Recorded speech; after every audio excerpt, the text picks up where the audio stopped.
حضرت موسیٰ علیہ السلام بات فرما رہے تھے کہ اللہ کا پیغام آ گیا۔ صحیح بخاری و مسلم میں روایت ہے کہ ابو ہریرہ رضی اللہ فرماتے ہیں کہ موسیٰ علیہ السلام کی وفات کا وقت آیا تو موت کا فرشتہ حاضر ہوا اور کہا اپنے رب کی طرف سے اجر کو قبول فرمائیے۔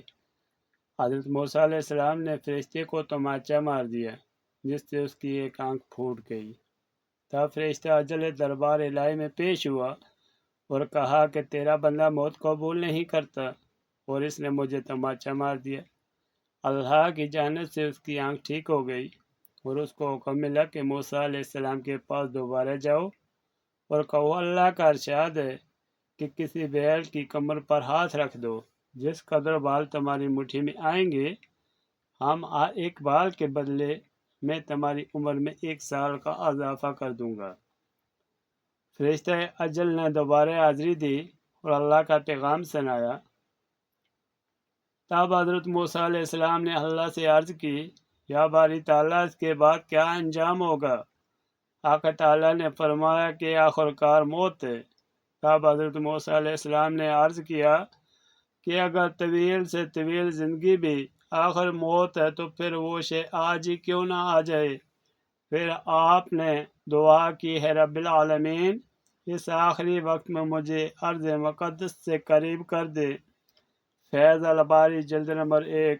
حضرت موسیٰ علیہ السلام کی عمر 120 سال کی ہوئی اور حضرت موسیٰ علیہ السلام حضرت ابراہیم علیہ السلام کی وفات کا درمیانی عرصہ 250 سال ہے۔ واللہ عالم بالصواب۔ قرآن مجید حدیث نبوی سے ظاہر ہوتا ہے کہ حضور نبی کریم آخر زمان حضرت ابراہیم علیہ السلام کے بعد جس نبی کا مقام اور مرتبہ ہے وہ حضرت موسیٰ علیہ السلام ہیں۔ جس قدر تکلیفیں حضرت موسیٰ علیہ السلام نے اٹھائیں، حضرت ابراہیم علیہ السلام حضرت محمد صلی اللہ علیہ وسلم کے بعد سوائے موسیٰ علیہ السلام کے کسی اور نبی نے برداشت نہیں کی۔ وہ ایک جلیلۃ القدر اولو العزم پیغمبر تھے۔ اللہ تعالی ہم سب پر رحم و کرم فرمائے اور ہمیں توحید پر عمل کرنے کی توفیق فرمائے۔ اللہ ہم سب کو شرک سے بچائے۔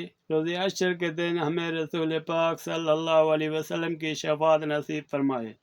کبیرہ صغیرہ گناہ معاف فرمائے۔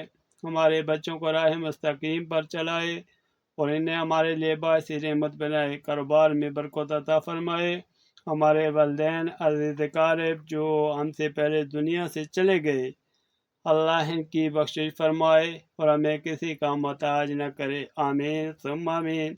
ماخذین قصص الانبیاء کنز الایمان، صحیح مسلم و بخاری قصص القرآن کے حوالے سے الحمدللہ آج کی یہ قطعہ مکمل ہوئی۔